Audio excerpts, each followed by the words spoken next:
Bem, pessoal, mais um Pai Livros Convida. Esse é o de número 12.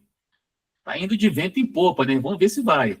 Então, Pai e Livros Convida 12. E hoje nós recebemos nossa apoiadora, nossa amiga, Thaís Feitosa. Cadê os aplausos, Bruna? Eu sempre falo, eu sempre esqueço. Eu vou botar aqui aquele... Então, estamos recebendo hoje Thaís Feitosa. Vamos falar um pouco sobre ela, um pouco sobre sua atividade nas redes e, principalmente, a sua leitura de O Percevejo, de Mayakovsky. Mas antes, Thaís, tem aqui uma pegadinha. Eu não sou o Vilela lá do Inteligência Limitada, que não peço presente, né? É inútil, mas vou fazer uma pergunta que é muito difícil de responder. Quem é Thaís por Thaís Isidoro? Fala pra gente.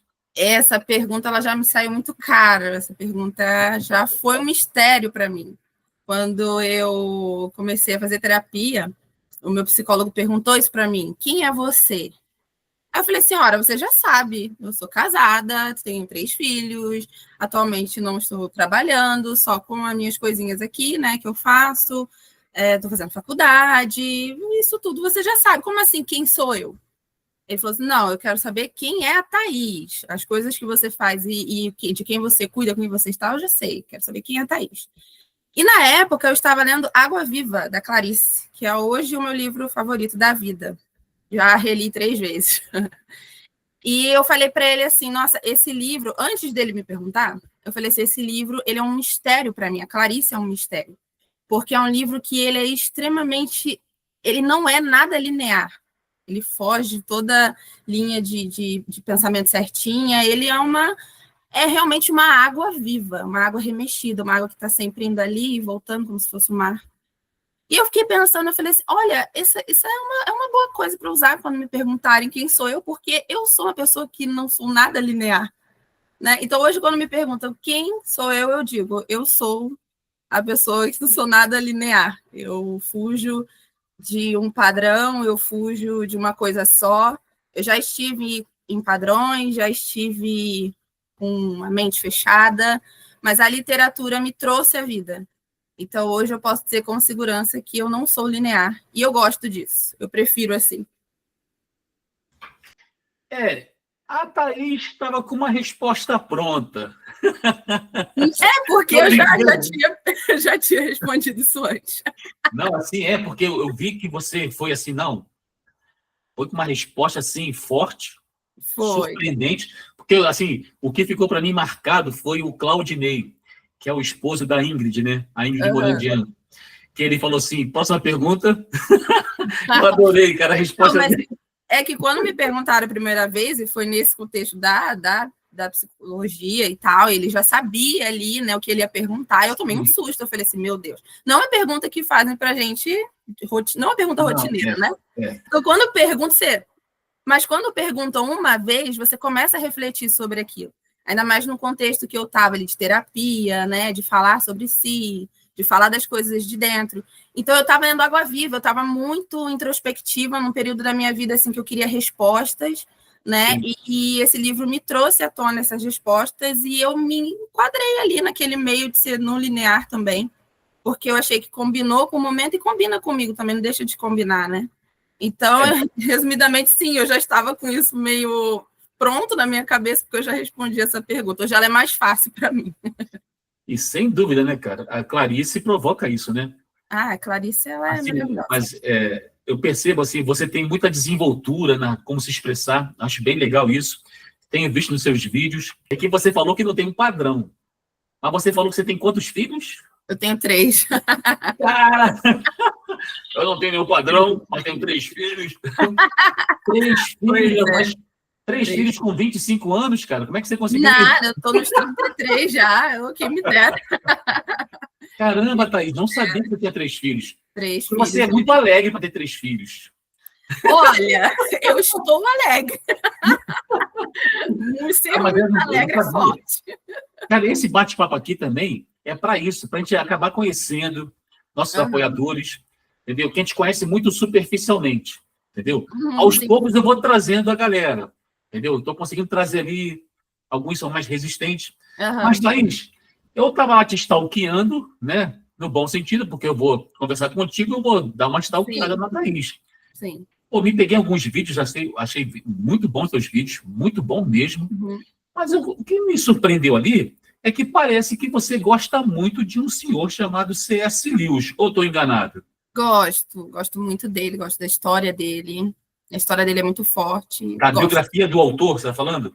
Você gosta também da biografia dele? Sim, gosto da biografia dele.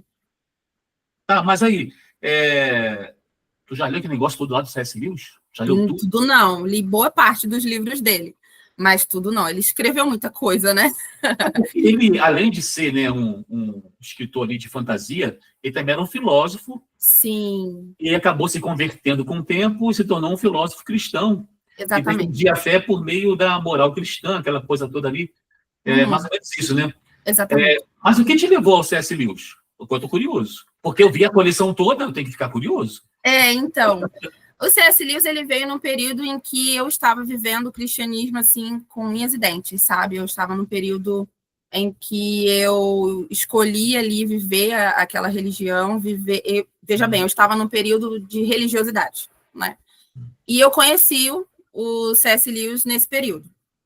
E eu não fui à frente, eu vi algumas frases dele, algumas coisas assim, isso me alimentava curiosidade, mas eu sempre deixava de lado, até que um dia me presentearam com o cristianismo puro e simples.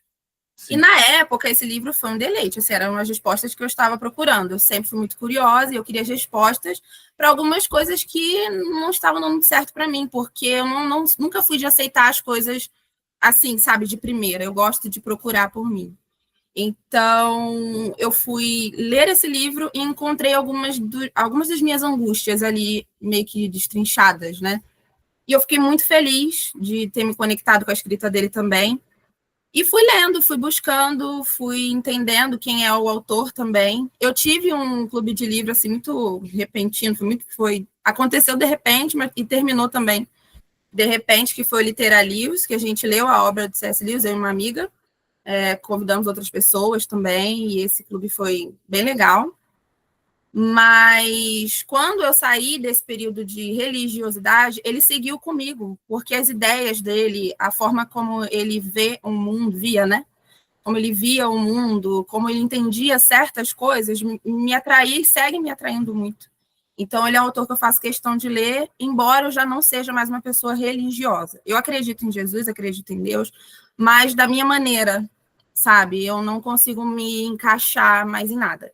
Essa é a verdade. Mas o C.S. Lewis se mantém ali comigo muito pela história dele, que me conquistou também, e a escrita dele. A escrita dele é uma coisa que me pega, assim, é uma escrita muito, muito forte, sabe? Muito visceral, e eu gosto disso. Então, ele se mantém, é um autor que eu tenho muito carinho. Mas quanto a esse lance de acreditar em Deus da sua maneira, todo mundo acredita sim. Sim, entendeu? Até mesmo as pessoas que estão numa instituição religiosa ali, né, tal. Mas, porque eu também já fui, assim, mais religioso, porque tem formação em teologia, você deve saber, mas também me afastei. Não me afastei por causa, assim, não foi por causa do C.S. Lewis. Pasme, foi por causa da Bíblia. Eu fui ler a Bíblia e entendi. Eu falei, não. Fora.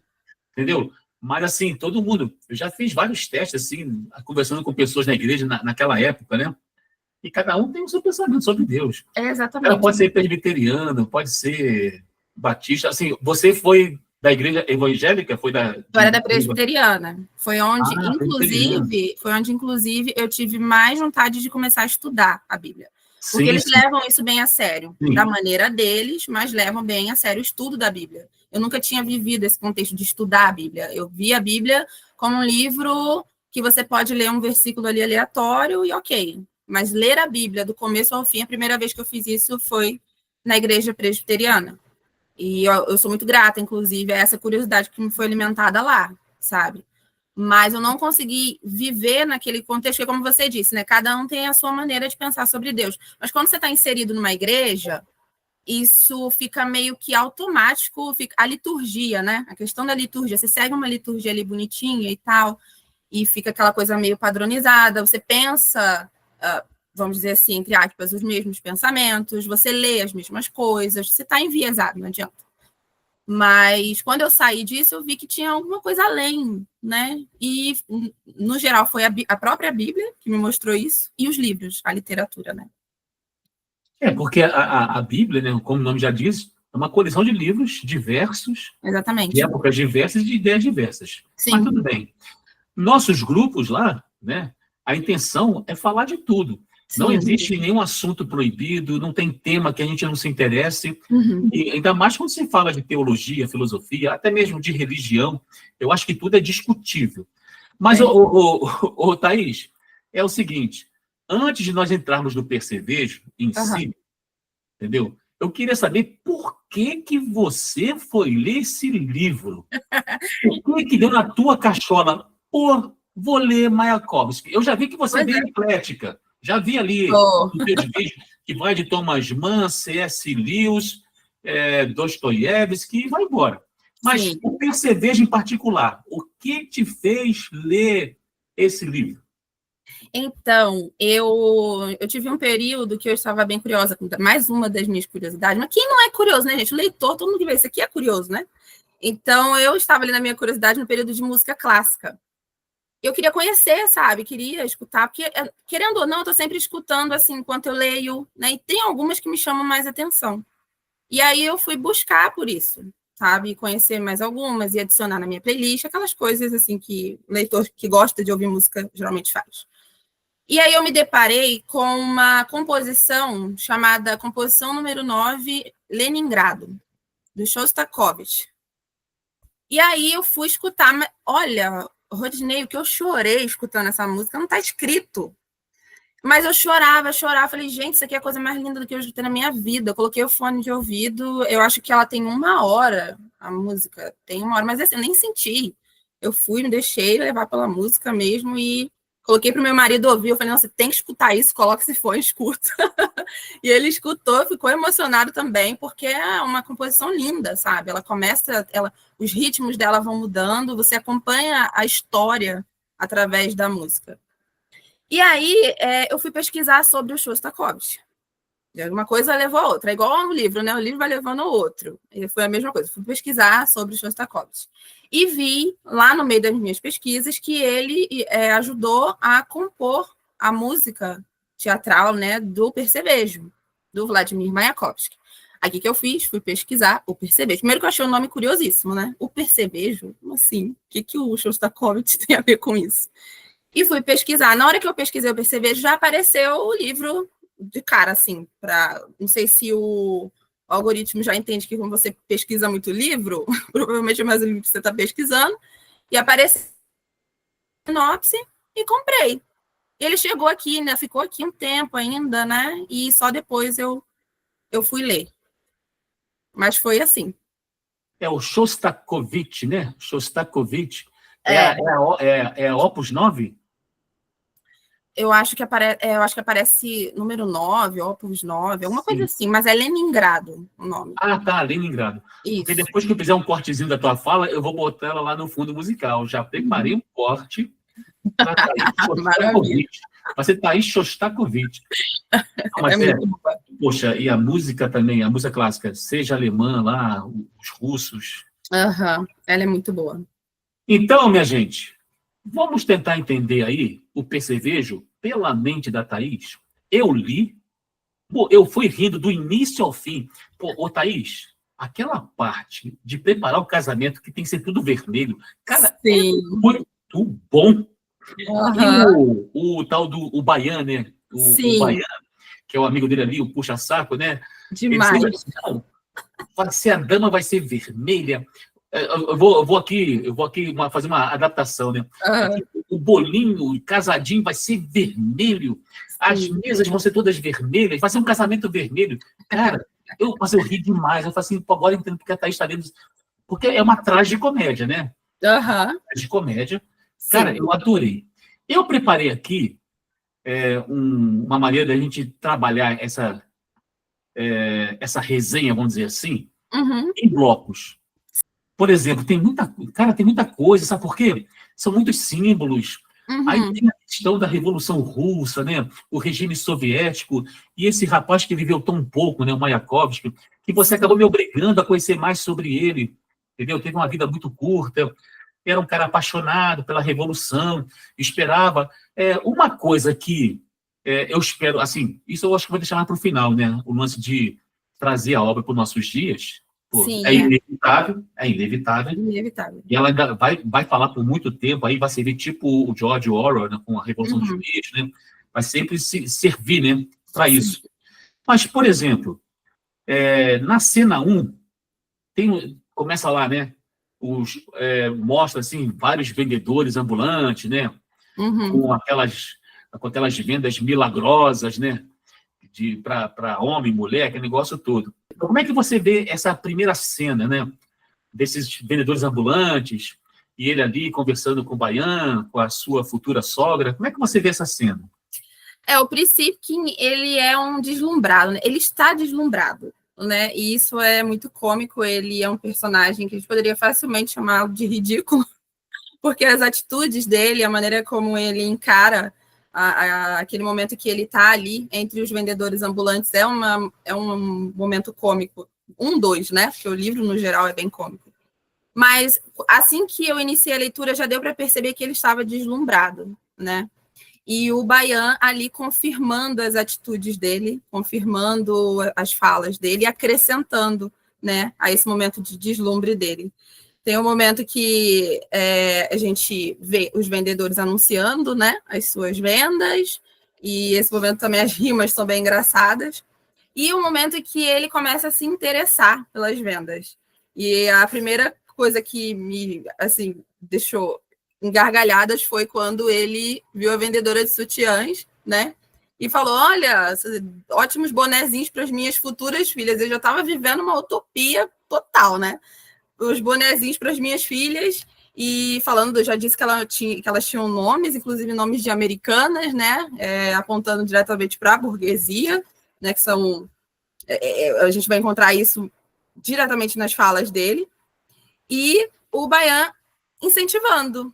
Não, vamos, compra, influenciando a sogra, vai lá e paga pelo objeto que ele quer comprar, porque ele precisa disso, e ele fica dizendo, né, que a casa dele, a casa dele será o corno da abundância. Tudo que ele via ali era necessário para ele se enquadrar nessa pequena burguesia, né, um perfeito pequeno burguês, né? E essa parte é hilária. Então, assim, de início, o Priscipkin já mostrou que ele é um personagem deslumbrado ali com esse novo momento que ele estava vivendo, né? Porque é aquele lance, né, cara? Parece que quando tem a revolução e ela se concretiza, né, se torna realidade, aí começa a se viver uma nova realidade, mas ao mesmo tempo vai entrando num estado de acomodação, né?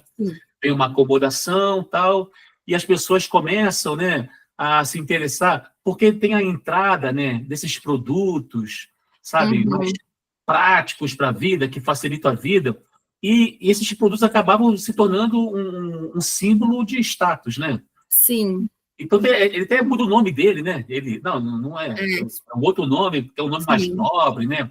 Que agora não me recordo assim de imediato, que eu sei, mas não sei se vou saber pronunciar. Skripkin. O nome dele é Priscipkin. Aí ele muda ali para ficar mais nobre e tal, né? Não ser muito um nome comum e tal. Mas uma coisa que é interessante na obra tem um plot twist, né? Tem um plot twist radical, cara. Como é que foi? Tu já conhecia já sabia, já esperava isso? Ou foi uma surpresa? Como é que você viu isso aí, cara? Foi uma surpresa total. Assim, de uma cena para outra, as coisas acontecem muito repentinamente, né? E de uma cena para outra, a gente está numa coisa, depois a gente está em outra. Eu não sabia de nada, absolutamente nada. Sim. Não pesquisei também nada sobre. Eu fui ver depois alguma coisa, mas também não achei muito.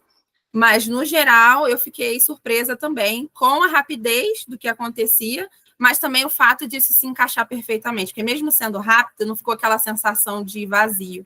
Eu achei que complementou bem com a proposta do autor, né, que era fazer essa crítica à pequena burguesia, né, pós-Revolução Russa, né, o Priscipkin, né, que ele já deixa claro que foi um homem que abandonou a classe social dele, então ele vai ridicularizar essa atitude dele no meio da feira, no meio desses vendedores ambulantes, e em todas as cenas a gente consegue ver que o Mayakovsky pesa a mão nesse personagem.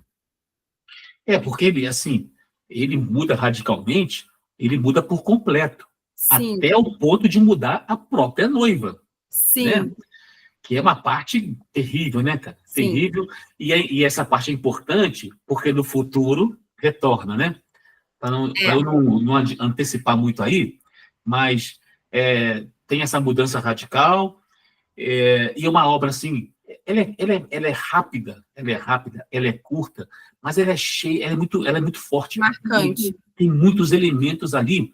E quando você começa a ler, você às vezes fala assim, ó, poxa, cara, mas isso aí é ainda hoje, pô.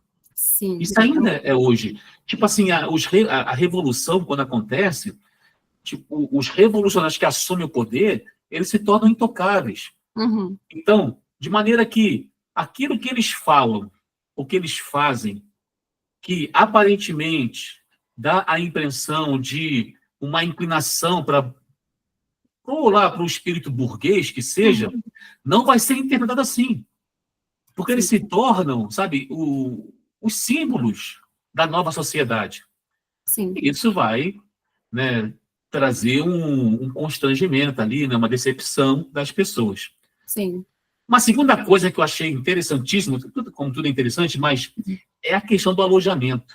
Sim. O alojamento é caro, cara. Entendeu? Você vê falar sobre o alojamento lá. Olha só, pessoal, nós estávamos lá na rua com o Príncipe, com a futura sogra dele. Tem lá os vendedores ambulantes. Os ambulantes lá, cada um vendendo seus produtos e tal. E o Príncipe falando lá, o Príncipe que me lembra presepada. As presepadas dele lá, entendeu? O bajulador dele do lado lá, baiano. Mas só que antes, né, ele vivia dentro num alojamento, né, com uma galera. O que você tem para falar dessa cena aí, Thaís? Ele era um operário comum, né? Operário, tinham também estudantes ali, né, nesse alojamento. E essa mudança brusca de vida dele, né? A gente acompanha de maneira brusca, mas pelo que a gente entende, ele já estava ali se encaminhando para abandonar o que ele abandona, que é a classe social dele, né? Para viver, para se enquadrar ali na burguesia. E os operários ali, inclusive aquele homem da vassoura, né? A forma como ele leva, e o outro descalço também, ele vai levando, e a gente sente a revolta do autor, né? Nesses personagens. Conforme eles vão falando sobre as atitudes do Príncipe, quando ele, por exemplo, rouba o sapato, né? Ele usa o sapato para poder encontrar a sua noiva burguesa, né? E esses homens ficam, mas cadê? O descalço fica, cadê o meu sapato? Ele pegou de novo, já era um hábito dele, né? Porque ele ainda não estava enquadrado como burguês, ele estava tentando ser, né? E esses personagens, eles vão conversando sobre essa nova atitude dele, e tem um, inclusive, que eu achei bem marcante a parte que ele fala, que, se eu não me engano, foi o da vassoura. O da vassoura. Ele diz o seguinte, quem dera se todos nós pudéssemos casar com uma burguesa também. Vai dizer que você negaria isso? Vai dizer que você preferiria continuar aqui como operário a tentar uma vida nova do lado de uma pessoa que tem um nome reconhecido, que está se levantando, né? E eu achei essa parte bem memorável, inclusive fiquei depois pensando sobre isso, mas aqueles operários seguiam revoltados, né? Eles estavam revoltados. E é o momento que o Príncipe e o Bayan chegam, lá no meio do quarto, né? Do alojamento. E eles ensaiam, eles fazem uma dança, eles estão ali eufóricos pelo casamento do Príncipe com a burguesa, né? E eles pouco se importam pelo que os outros falam. Eles não estão nem aí, eles querem viver o que eles estão se programando para viver, com o Bayan assinando embaixo. As falas do Bayan são também bem marcantes, porque ele é como se fosse aquele diabinho, né? Que sussurrando, é isso aí, meu filho, vai lá, eu concordo com você, você está certo, a vida que você quer agora ela é uma vida justa, uma vida correta, vamos lá que vai dar certo, deixa esses operários para lá. Vamos sair dessa classe social que você está agora e vamos para a pequena burguesia, vamos virar aristocratas, né? E aí eles chegam, ensaiam uma dança ali na frente, é como se fosse um grande deboche, né? Para aqueles operários, né? Você sente esse deboche também, bem apurado, bem aguçado na escrita do Mayakovsky, né? Você usou o adjetivo correto, deboche. Sim. E seria algo que eu ia te perguntar logo em seguida, mas nem vou te perguntar, porque era assim, o Mayakovsky, ele está debochando de tudo, né? Sim, Só sim. que eu ia usar outro termo, mas você usou o termo melhor. Ele está debochando. É Por que o exemplo, próprio Mayakovsky, ele escreveu esse livro já num período de grande revolta. Ele já sim, sim. estava muito revoltado, né? Ele já não estava sendo tão bem visto, até porque ele tinha sido preso várias vezes. Ele foi expulso do partido que ele participava por não seguir ali a conduta, as regras dos demais. Então, ele já estava num período que, onde ele olhava, ele encontrava discordâncias, né? Com o que ele pensava. E essa peça de teatro veio como uma luva, né? As ideias para ele escrever isso aqui couberam como uma luva, né? Porque ele já estava numa revolta. Sabe também o que acontece, Thaís? É aquele lance, né? Você está tratando com pessoas. Tem os ideais revolucionários, mas são pessoas, Sim. entendeu? Então, aqui, nessa cena aqui, para mim, fica o seguinte: nós temos os operários, né? Diversos operários ali e tal, que compartilham o alojamento, né? Porque tudo é coletivo, né? No regime soviético, né? Ninguém é dono de nada, né? Então, Sim. tudo é coletivo.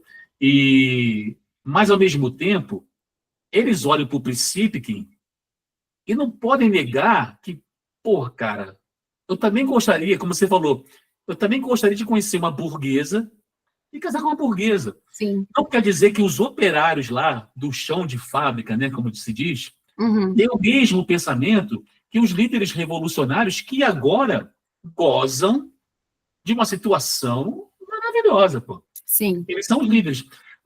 O peão ali da fábrica, o operário raiz mesmo, esse cara, ele só quer sobreviver, pô.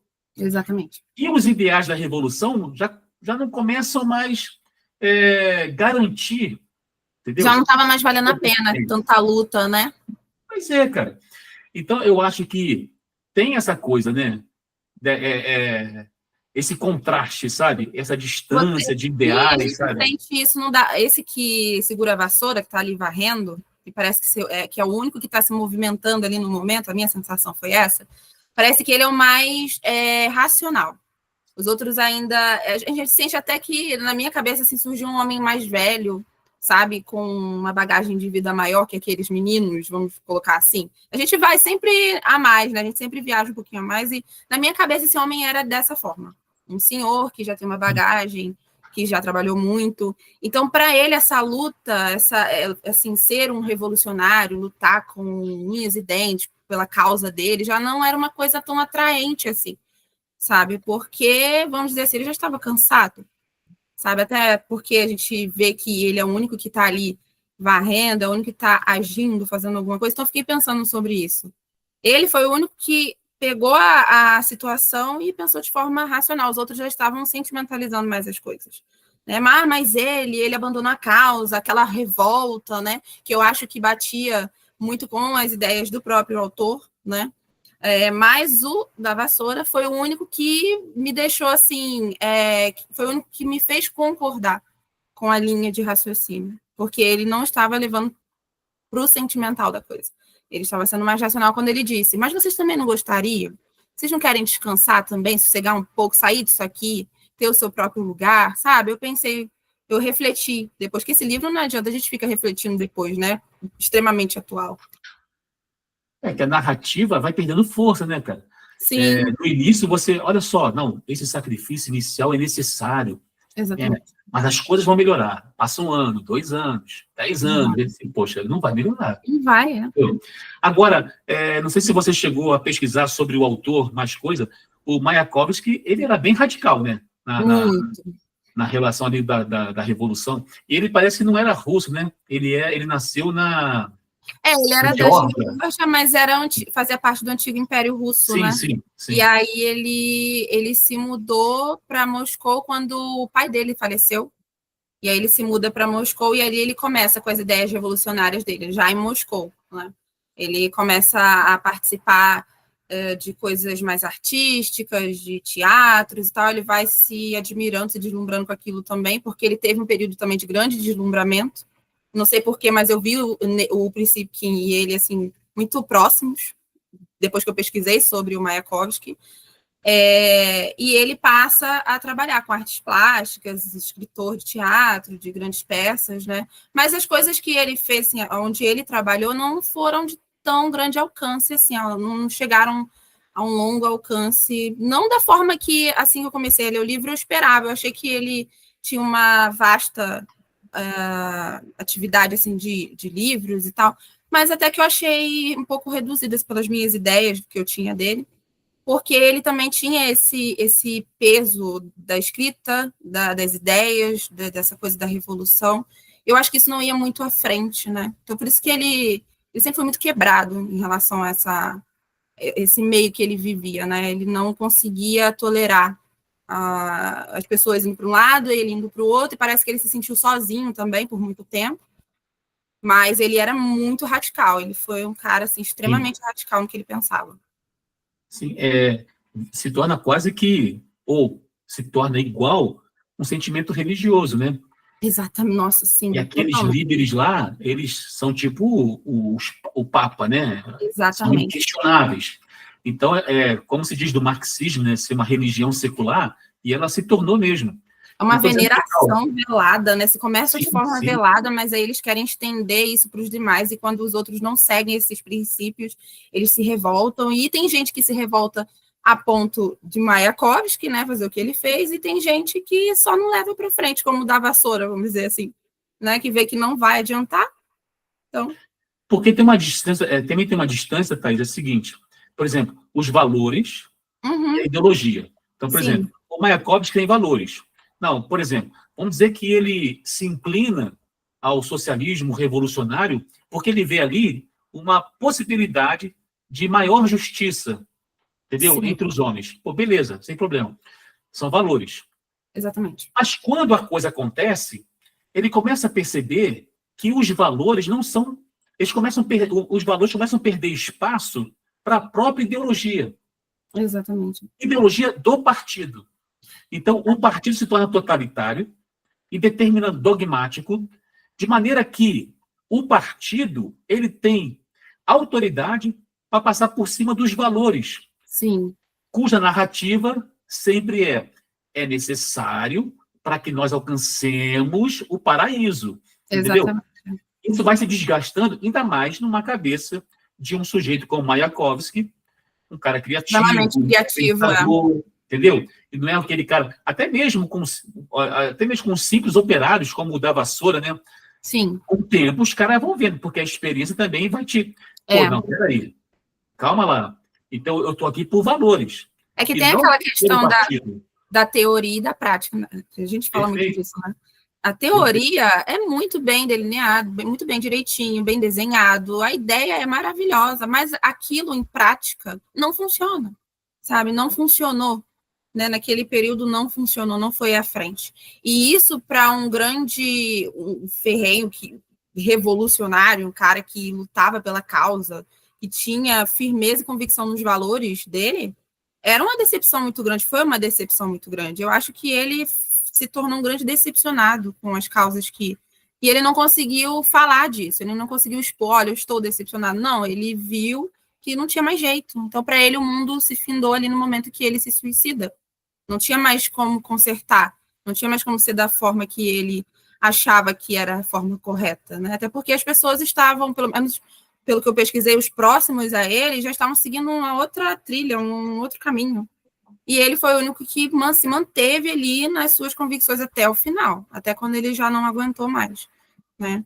Então, uma certeza muito grande, nos valores dele, né? Pena que a gente sabe que não funcionou, né? Eu lembro que estava conversando acho que foi com a Cleide que eu conversei, foi com ela, e entrou no assunto do George Orwell, né? Uhum. E ela falou assim, não, mas ele continuou socialista. Não, a questão não é essa. A questão é que ele tem valores. Sim. O nome socialista é só apenas um nome. Porque você pode falar, por exemplo, em cristianismo, entendeu? Um cristianismo fraterno. Você pode dar qualquer nome. Só que esse nome ele tem que estar apoiado nos valores. Sim.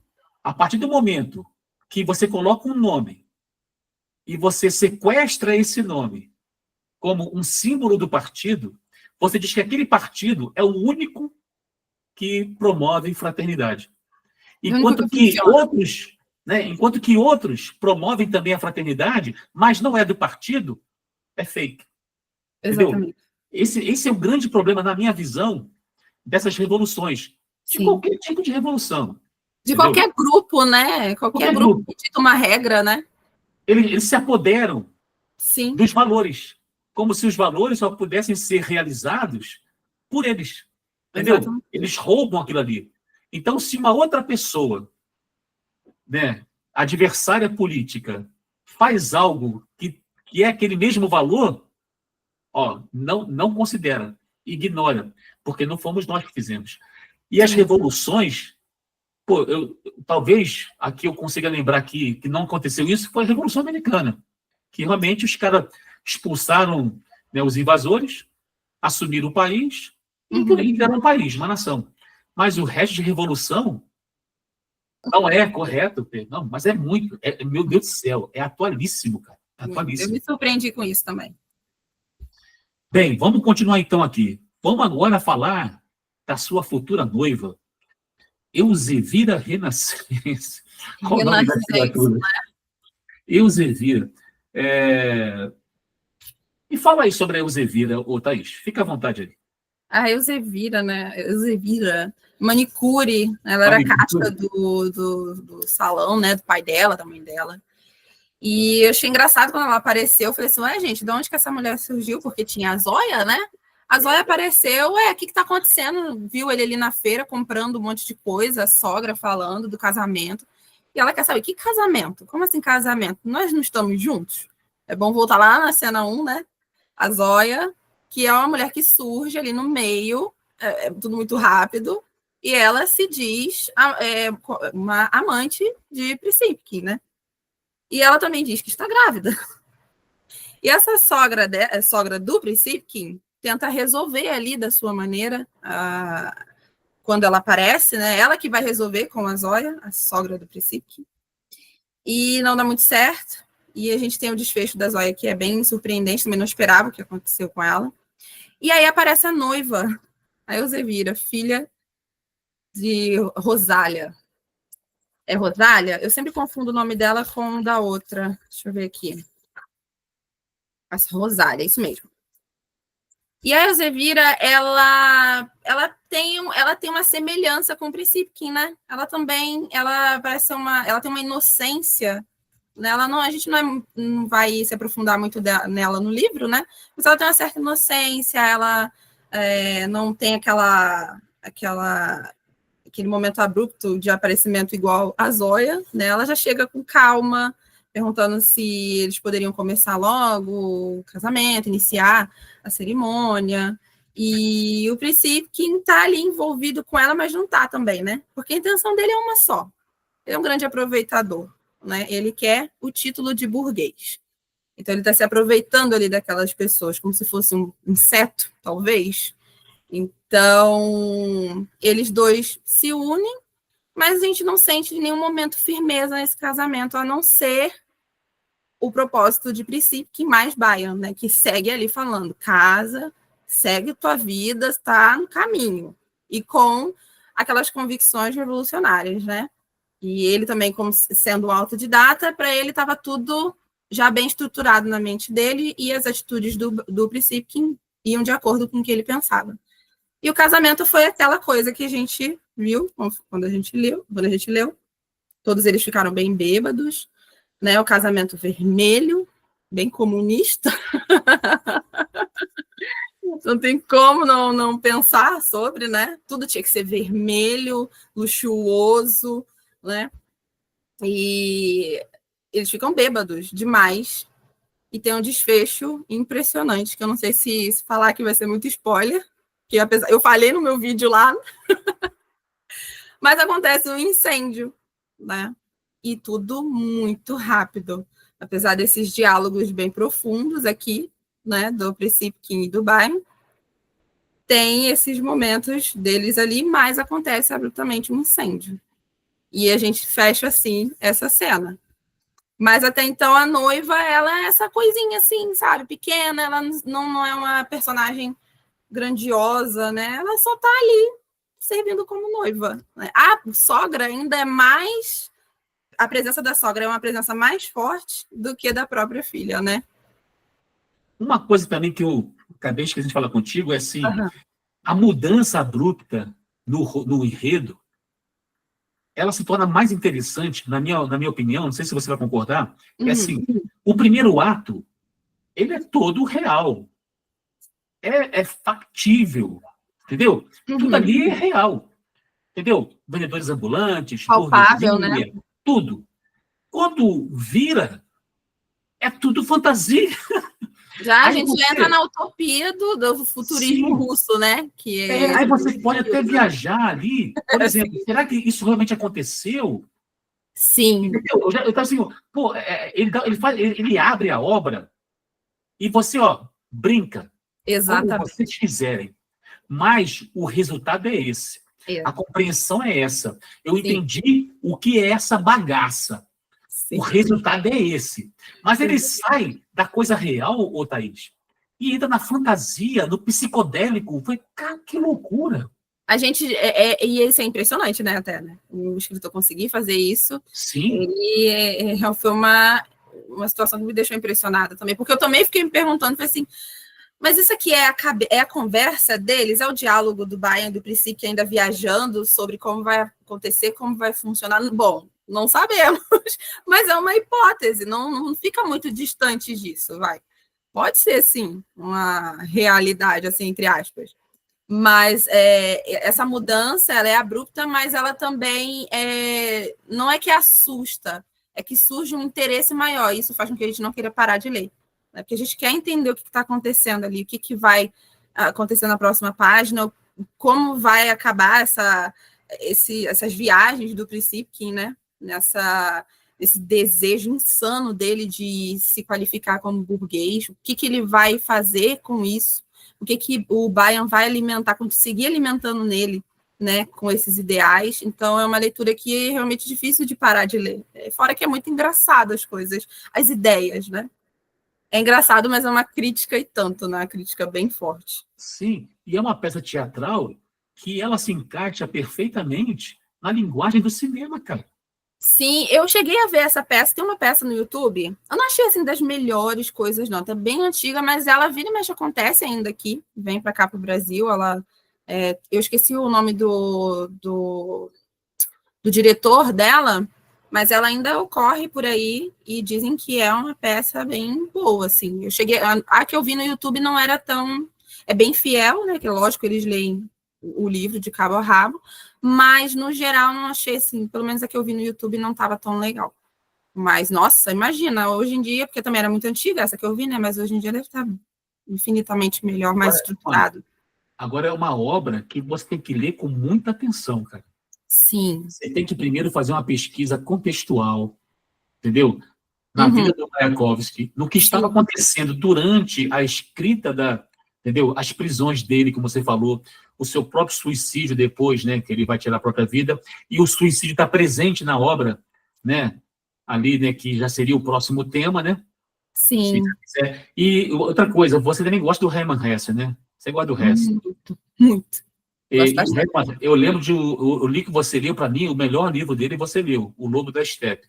Maravilhoso, meu preferido. Eu li num grupo de leitura que eu montei aqui em São José, presencial. E eu já tinha lido o Hesse bem antes, né? Mas quando eu li O Lobo da Estepe, falei, nossa, ele também é meio psicodélico, né? Muito, principalmente o final, né?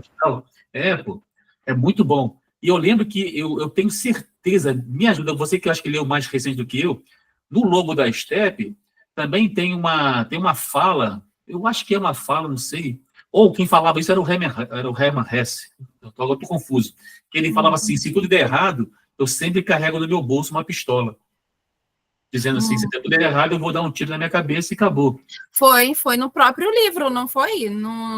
Assim, eu tenho essa coisa bem assim, nítida na mente. Foi o Harry que falou, foi ele mesmo. Não, ele foi, o Hesse foi. Mas não lembro se foi no Lobo. Foi no Lobo da Estepe.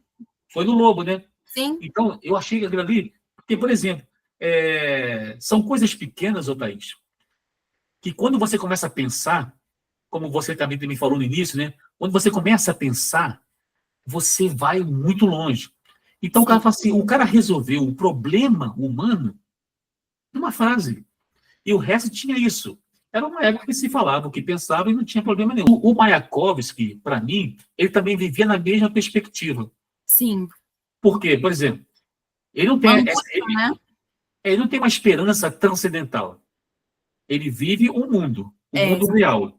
E ele entende que esse mundo real necessita da revolução. Mas só que a revolução acontece e olha como é que está esse negócio. Você não acha que fugindo completamente agora do assunto, Tranquilo. mas você não acha que o próprio Hermann Hesse também, ele só se manteve são por conta dessa transcendência, por conta de ir além? Você acha isso? Total. Porque eu acho. Total. Que o que salvou ele foi pensar além do que a gente tem aqui, sabe? Do material. Como que o Hermann Hesse, pensador, é transcendental, pô. Uhum. Toda a obra dele, que é de pensamento filosófico, Nossa, sim, totalmente. sempre transcendental, sabe? Espiritual, que é um negócio todo. Com certeza, concordo plenamente contigo. Apesar de não conhecer a fundo o Hermann Hesse, mas o que eu conheço, eu concordo contigo. Eu penso que sim. Mas aquela coisa, cara, aí descamba para o cultural. Por exemplo, sim, na nossa cultura, o suicídio é uma coisa que é reprovável. Sim. Né? Não conheço todas as religiões, mas eu acredito que todas devem, de alguma forma, reprovar radicalmente, outras menos, tal, entendeu? Mas o suicídio nunca é aceito, entendeu? Acho que a não ser não sei se são samurais, que quando eles desonravam, eles se matavam. Mas você vê que tem o motivo, mas tem era uma honra, né? Uma honra. Eu não sei se eles acreditavam assim numa vida espiritual, assim, a vida, como dizia Nietzsche, né? A vida além túmulo, existia para eles. Então estou dizendo assim, o Mayakovsky, ele não acredita numa vida, não, entendeu? Depois, só tem essa. Para ele era o aqui e o agora. Então esses suicidas, né? Não vale a pena viver. Era o que Camus falava, né? Sobre o absurdo da vida. Quando você descobre que a vida é um absurdo, tu tem duas opções: ou se matar, ou tentar viver apesar do absurdo. Sim. Recriar uma vida apesar do absurdo, entendeu? Exatamente. Vai ter que tomar uma decisão. Entendeu? Exatamente. Mas nós vivemos tempos sombrios. Sombrios. Mas assim, vamos aqui então partir para o suicídio. Vamos pegar esse gancho e vamos para a Zóia. A Zóia suicidou-se? Sim. E aí? Eu não quero antecipar os spoilers. Amor. Mas eu acabei falando disso. Não falei do. Não, aqui a gente vai falar.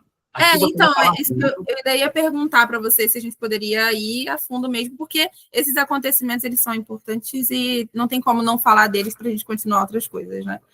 Mas, então... Thaís, antes que você fale, desculpa, olha só, independente disso, Thaís, essa obra tem que ser lida mesmo se você souber ela todinho. Sim, verdade. Sabe por quê? Por mais que ela seja pequena, ela tem muitos elementos, cara. Você tem que retornar. Olha só, não foi à toa que o Mayakovsky botou no início os vendedores ambulantes, e eles retornam, entendeu? Eu até anotei, se você, do botão, lembra do botão? Sim. Não vai casar por causa de um botão e nem descasar por causa de um botão. Ou seja, no centro daquela fala do vendedor está o botão. Ou seja, um objeto irrelevante, e tal. Mas eu acho ali que aqueles vendedores ambulantes, eles representam essa praticidade, o pragmatismo do capitalismo, tal, aquela coisa fácil, entendeu? Mas, Thaís, e a nossa Zóia? O que aconteceu com ela? A Zóia, né, ela estava apaixonada pelo Priscipkin. Creio que o Priscipkin da classe trabalhadora, o Priscipkin que trabalhava, que lutava, que era um grande revolucionário. Creio que ela não se agradou muito desse Priscipkin burguês, não. Senti isso. E ela vê a atitude dele ali, né? Ele nas compras, falando de casamento com aquelas pessoas, o Bayan ali rodeando, falando, não, deixa que eu carrego as compras, vamos planejar esse casamento. E ela só ali na surdina, escutando. E ela vai e pergunta para ele, né? Do que vocês estão falando, como assim casamento? Nós não estamos juntos, Priscila.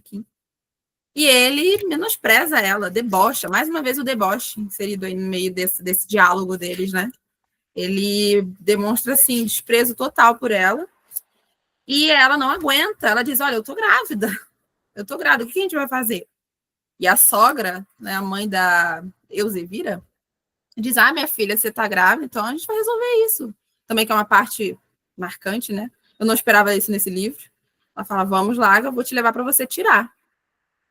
E a Zóia não aguenta, e resolve se matar.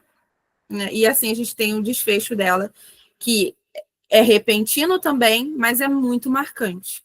Porque é como se ele estivesse mostrando ali que aquela pessoa era uma pessoa qualquer, apesar de ter esse envolvimento com o princípio, que apesar de ter engravidado, mas não fazia mais parte do contexto de vida dele ali no momento. Então vamos descartar, não preciso mais.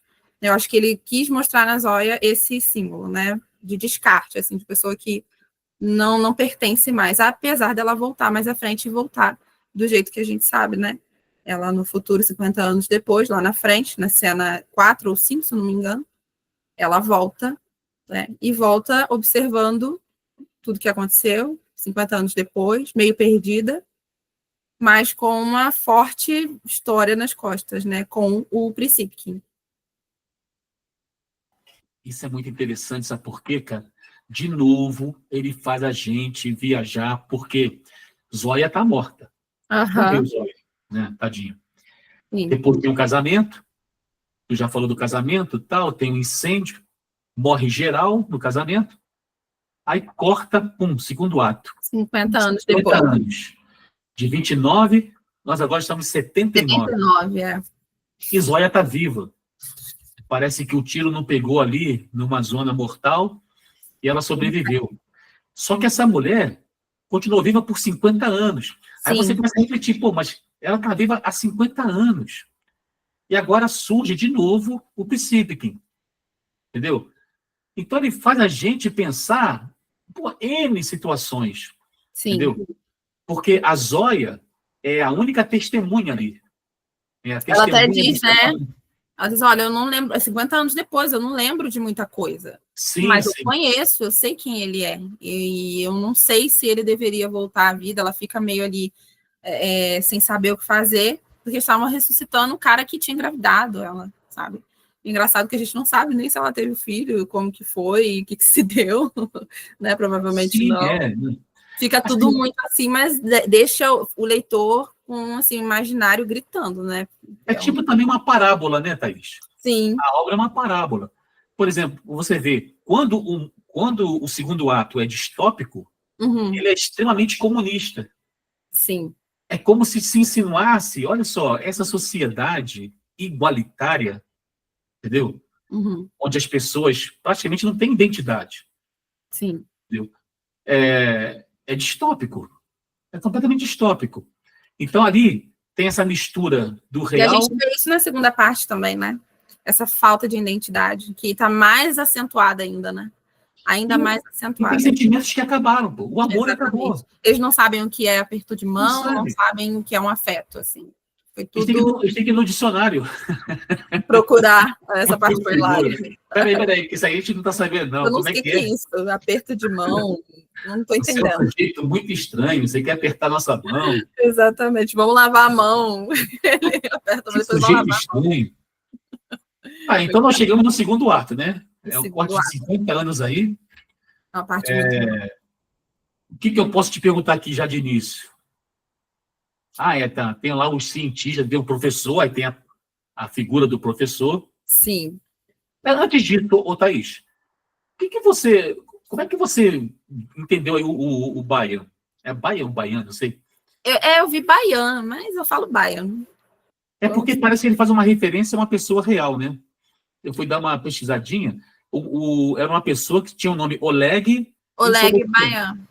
Mas a pessoa não tinha outro nome. Era um outro sobrenome mesmo. Eu cheguei a ver isso, mas eu não sei se era verdadeiro. Era real. Queria, tipo, ridicularizar essa pessoa. Alguma coisa assim. Aí ele pegou e criou essa personagem, né? Eu acho que então, eu vi isso também, mas eu fiquei na dúvida. Eu falei, será que isso é real mesmo? Não sei. Entendi. Porque depois eu fui pesquisar também, vi que era só um personagem, que era justamente para servir ali como uma pessoa para confirmar as ideias do princípio e alimentar as ideias dele. Então eu fiquei meio confusa se isso era real ou não, sabe? Eu preferi nem ir mais a fundo disso, sabe? O problema também, se acontece, Thaís, desculpa voltar para a política de novo, é que quando você faz uma pesquisa na internet e bota o Mayakovsky, quem domina esse sujeito é o pessoal de esquerda. Exatamente. Só que pegam esse cara e transformam ele num ainda revolucionário, crente na revolução, entendeu? Sim. A mesma coisa fizeram com Dostoiévski.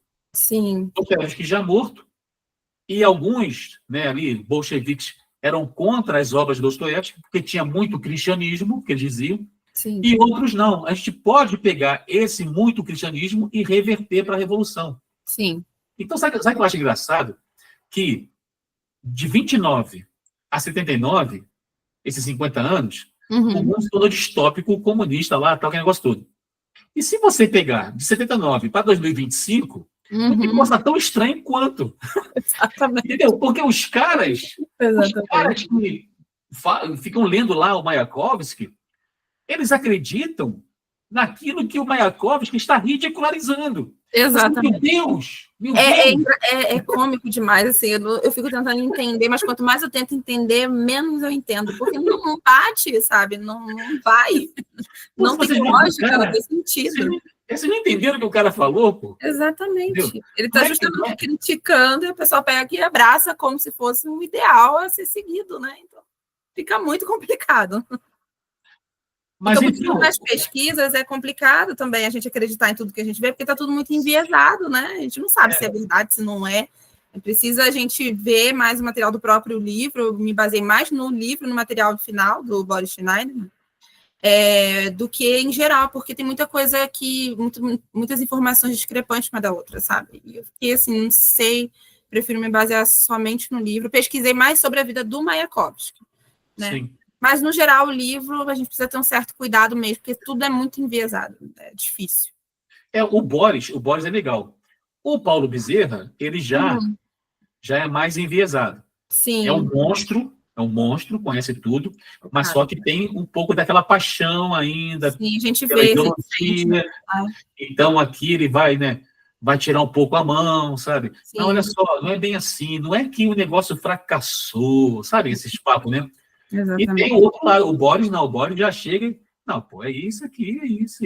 Exatamente, Na verdade, sim, nós vivemos uma época que, na minha opinião, nós deveríamos olhar para trás e falar assim, ó, tudo falhou. Pô.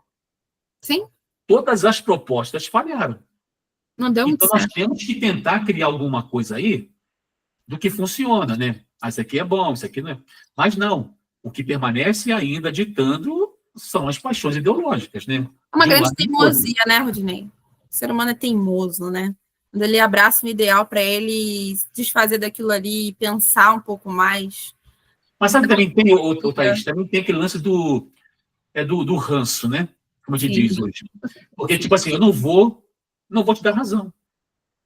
A gente vai morrer junto, ferrado, mas não vou te dar razão. Então, é o que eu tô falando, é teimosia, né? O ser humano não dá o braço a torcer. A gente, quando porque abraça se você pegar os primórdios da discussão política lá, da Grécia clássica, o que dizia os caras?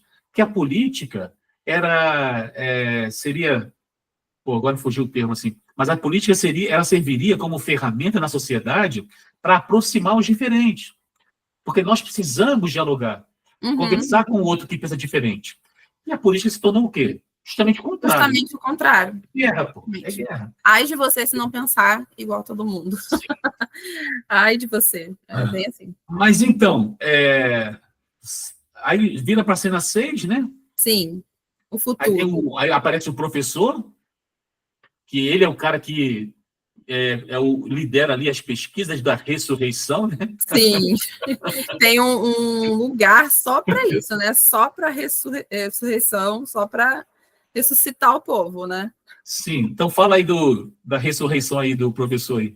Essa parte também é hilária, né? Esse momento deles decidir, eles encontram o corpo, né, do princípio, E eles ficam ali decidindo, esse professor, ele acha que seria muito bom para a ciência ressuscitar.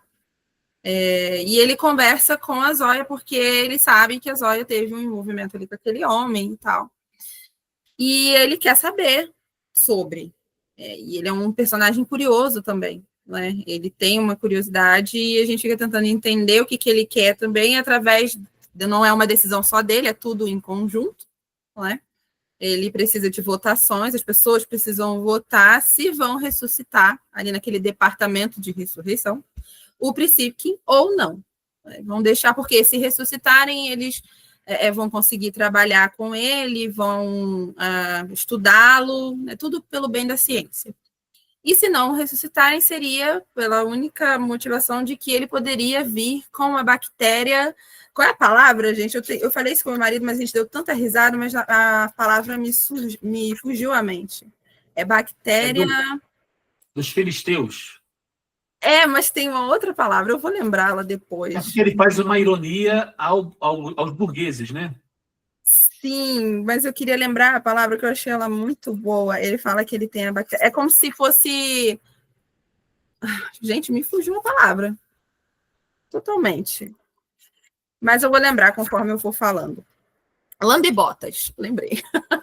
Um grande lambibotas. Epidemia, ele poderia surgir aí, se levantar e passar por uma crise de epidemia de lambibotas através da sua ressurreição, né? E aí, enfim, votam e ele ressuscita, só que ele não ressuscita sozinho, ele ressuscita com um percevejo dentro do bolso dele. Ele foi congelado com um percevejo, o famigerado percevejo estava ali. E o Priscipkin acorda, assustado, né? Querendo entender. Para ele estava um dia após do casamento, né? E ele pergunta, gente, o que aconteceu? Eu dormi bastante, né? Que eu já passou pelo meu casamento, é o segundo dia. E, enfim, esse momento da decisão, eu achei curioso, né? Que não era mais o professor só decidindo ali o que ele ia fazer. Ele precisava dos demais, porque nada se decidia mais sozinho. Estamos falando de uma outra realidade onde as pessoas precisavam votar, tinha que ser tudo direitinho. Tinha os jornalistas, né? Precisa-se ter jornalistas para acompanhar tudo e repassar as informações. Então, foi tudo combinado. Nada poderia ser feito sem a decisão de todos, né? Em conjunto. E quando o Priscipkin é descongelado, nós temos mais uma parte hilária do livro, né? É um momento que ele está caótico, está confuso e assusta aquelas pessoas do futuro, que são pessoas muito corretas, né? São pessoas que seguem uma vida muito correta, não sabem o que é afeto, elas não se deixam levar por nenhum tipo de afeto. Até o Priscipkin ser descongelado, né? Que depois que ele se descongela é outra coisa. As coisas mudam um pouco, o cenário muda um pouco. Mas até então eles não conheciam nada do que o Priscipkin viu 50 anos atrás. Né? Sabe o que é uma grande ironia também, Thaís? É quando você começa a perceber, por exemplo, Admirável Mundo Novo, Sim. o Nós, várias obras aí, não vou recordar assim de imediato, mas o Fahrenheit, né? Essas obras assim que sempre remetem à distopia. Antes da distopia, há uma intenção de criar uma sociedade perfeita. Sim. Você pode ver, cara, sempre por exemplo, nesse caso aqui da obra do Mayakovsky, também a intenção é essa, é produzir um homem perfeito. E você percebe que isso vem sempre em conjunto da falta de afeto, porque o ser humano sem sentimento é um ser humano perfeito, ele não vai se deixar levar por nada. Se ele não sente nada, ele não vai sofrer com nada, não vai precisar de nada, né? Então é sempre em conjunto dessa falta de afeto. É que o Priscipkin já chega mostrando que não é bem assim, até pelo momento em que ele é ressuscitado, a forma como ele se levanta, né? Sobressaltado, né? Poxa, como eu dormi, camarada, desculpe, andei bebendo, ele já, a não ser que bebeu, né? Aquelas pessoas estão tentando entender, beber, o que está acontecendo, por que ele é tão alvoroçado assim. É tudo muito abrupto, tudo numa sociedade que as pessoas não sentem nada e nem sabem o que é sentir. É sempre em conjunto disso. Um ser humano perfeito que não sente nada. Perfeito, cara. E outra coisa, quem não leu o livro, não é só a Rússia que se tornou comunista, foi o mundo inteiro. O mundo inteiro. Lembra da reunião das pessoas? Chegaram os negros comunistas, assim, ó, chegaram os negros comunistas, colocam eles perto dos ingleses comunistas para dar um contraste. Bem lembrado, é verdade. Lembra disso? Você dá um contraste e, tipo assim, dá uma ênfase, né? A preocupação ali, né? com... negros e brancos, né? Ingleses. Exatamente. Mas o mundo inteiro, até o Brasil, se fala do Brasil até também. O Brasil, verdade. Até o Brasil. Brasileiro. O mundo inteiro é comunista. É verdade. Mas, cara, é uma obra muito legal. Olha só, você pode pegá-la como uma simples comédia, né? Uma comédia pastelão, pode botar lá os três patetas fazendo aquilo ali. Né? A primeira leitura a gente tem... É porque, assim, querendo ou não, eu li uma segunda vez. Né? Depois de pesquisar sobre o Mayakovsky, eu li o livro de novo. E já com uma outra visão. Né? Ali eu já consegui ver o peso do que ele queria passar no livro. Mas a primeira leitura é uma leitura, assim, de rachar, de rir. E é muito engraçado, sabe? Você não sente... Você sente a crítica, obviamente, ainda mais para quem entende da Revolução Russa, que veio após a 1917, tudo isso, mas uma segunda leitura, conhecendo quem foi o autor, a coisa muda um pouco. Já passa a ser cômico, não deixa de ser cômico, porque ele queria isso, mas a gente sente o destaque também da crítica, né, e da revolta do autor. Né? Sem dúvida. E ali já estava escrito como ele pretendia acabar com a vida dele, né? Desse jeito, entendeu? Com certeza já estava ali escrito, né? Se nós tivéssemos se naquela tivesse essa visão de perceber isso aí, também não sei como é que ele era visto, né? No partido, né? Ele era um cara assim, mal visto, né? Imagina isso. Bem mal visto. Camus trilhou algo semelhante. Camus também começou como socialista, comunista, mas quando ele começou a entrar no partido ali, ele começou a ver que, pô, cara, aí como você falou perfeitamente. A primeira coisa é eliminar sentimentos, cara. Entendeu? Essa busca pela perfeição, numa sociedade perfeita, que é necessário, em paralelo, estar atrelado a essa busca por perfeição, o fim dos sentimentos, cara. Exatamente. Paixão, a ideia de família, né? De você construir uma família. Não estou falando de família tradicional. Estou falando do ser humano, naturalmente, buscar outras pessoas para viver junto, pô. E é sentir e pensar, né? São duas coisas perigosas, né? Por isso que a gente fala da atualidade do livro, porque você sentir e pensar é muito perigoso. A gente encontra isso nos livros, né? Porque tem livros que... acho que foi até num Reels que vocês fizeram, você perguntou à Bruna, livros para pensar ou livros para sentir? Foi. E eu também escolheria sentir, porque eu gosto de sentir o livro, mas também gosto de pensar, foi o que ela respondeu, né? Os dois, mas isso é muito perigoso hoje em dia. E também era perigoso nessa sociedade aqui 50 anos depois, o mundo todo comunista, o mundo todo não sentia, mas obviamente também não pensava muito. Não pensa. É aquela máxima. Se todos pensam igual, ninguém está pensando. Exatamente. Então, se o mundo todo é comunista, difere, de repente, alguma coisa cultural aqui, outra, mas a ideia é a mesma, né? Entendeu? Você não precisa ir além do pensamento, você pode ficar ali e tá tudo bem. E é como se o ser humano esfriasse, né? Ele se tornasse um parasita, né, Rodinei? É pesada a palavra, mas é isso que acontece, a gente não vê isso hoje em dia, né? Olha só, Thaís, existe uma interpretação do mito de Gênesis, você que já leu a Bíblia, então, no mito de Gênesis tem lá a situação antes do pecado e depois do pecado. Existe uma interpretação muito famosa no meio teológico que diz que esse homem, antes do pecado, era um homem que tinha uma perspectiva objetiva da vida. Ele não tinha sentimento, entendeu? Então, quando ele olhava as coisas, e eram somente coisas, não tinha um significado por trás daquilo. Quando esse homem peca, né? Come da fruta do bem e do mal. Segundo o mito lá judaico, né? Ele abre os olhos e começa a ver o mundo, é tipo uma coisa distópica, né? Entendeu? Então, é tipo um plot twist, né? Sim. Pô, ele está numa realidade objetiva. Agora ele vem para uma realidade subjetiva.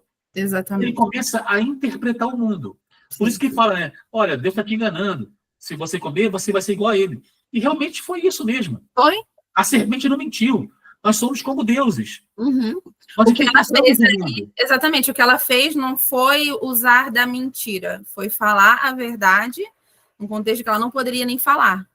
Né? Porque Sim, o que aconteceu com Adão e Eva foi justamente isso. Eles começaram a ver, né? Eles eram cegos, vamos dizer assim. Eles perfeito. começaram a enxergar. Então, o que a serpente, em Gênesis, fez foi contar isso. Foi falar. O que ela fez de errado foi ter falado, né? Perante a Bíblia.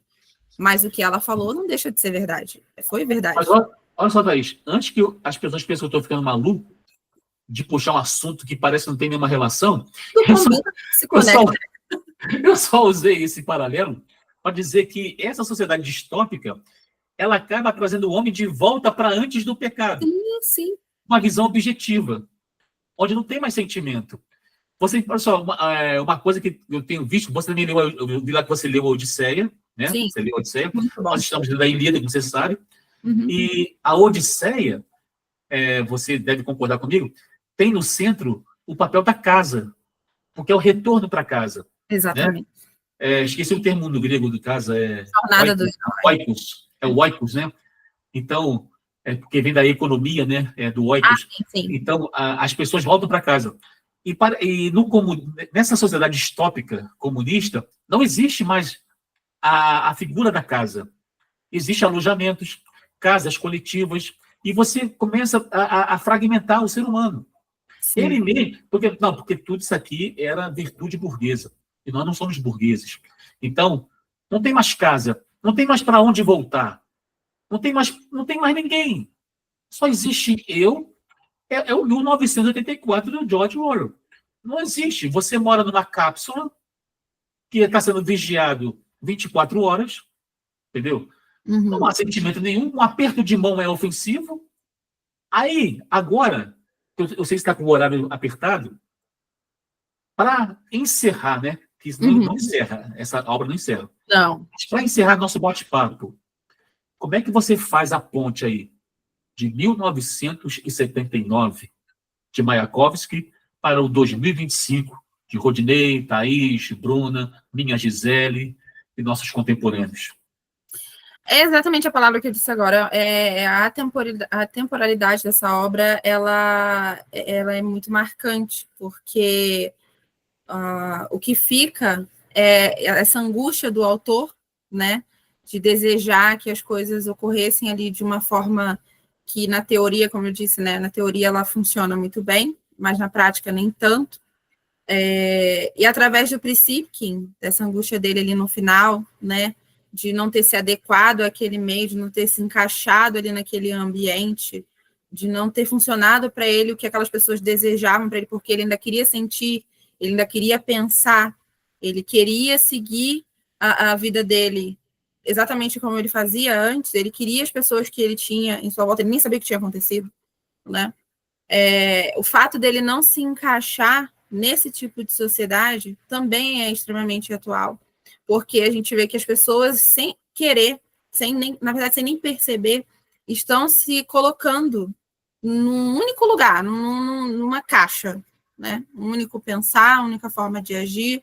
As pessoas não estão buscando mais conhecimento, não estão buscando ir além, porque acham que já está tudo pronto, exatamente como nessa sociedade aqui, já estava tudo pronto, era só seguir as regras. E a gente sabe que seguir regras desse jeito que a gente vê hoje em dia, em 2025, não está dando muito certo, a gente precisa pensar com a nossa própria cabeça, né? Não estou falando aqui de levantar uma nova revolução, de sair por aí gritando os seus próprios ideais, porque isso é mais do mesmo. Eu estou falando de pessoas que pensam, pessoas que leem, pessoas que são inquietas por buscar respostas. O Priscipkin queria respostas, né? E ele viu que o percevejo que saiu do bolso dele conseguiu se adequar, que para eles ali naquela sociedade era perfeito. Ora, o percevejo conseguiu. Esse ser aqui que não pensa, ele se adequou. Mas o Priscipkin, um filisteus, como é que ele fala? Filisteus vulgares. Achei isso maravilhoso. Filisteus vulgares não conseguiu, então vamos chamá-lo de filisteus vulgares. Ele não é homo sapiens, ele é filisteus vulgares, porque ele não pertence à nossa sociedade, mas o percevejo que não pensa, ele vai se adequar melhor aqui. E é exatamente o que acontece hoje em dia. Quem não pensa se encaixa. Quem pensa, quem vai além, quem lê, quem busca, quem é inquieto, quem é curioso, dá um passo à frente. E eu prefiro sempre me manter, ou tentar, pelo menos que eu sigo tentando, me manter à frente do que vem acontecendo hoje em dia. O princípio, para ele não deu muito certo, né? O final dele não é muito agradável, infelizmente. Mas eu acho que, de uma maneira ou de outra, ele ficou bem, vamos dizer assim, porque ele não se manteve naquele lugar, aquele lugar não era para ele.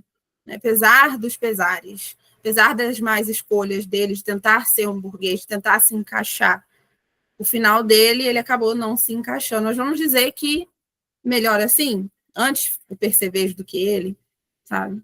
Enfim, é um livro que, se a gente continuar, o debate não para, porque ele é muito atual, muito, extremamente. E isso me impressionou. Quando eu fechei o livro, eu falei assim, gente, todo mundo precisa ler isso aqui. As pessoas precisam ler esse livro. Eu não fazia ideia da urgência de leitura desse livro, sabe? Não sei se ficou muito confuso o que eu falei, mas... E eu te agradeço por me fazer lê-lo, entendeu?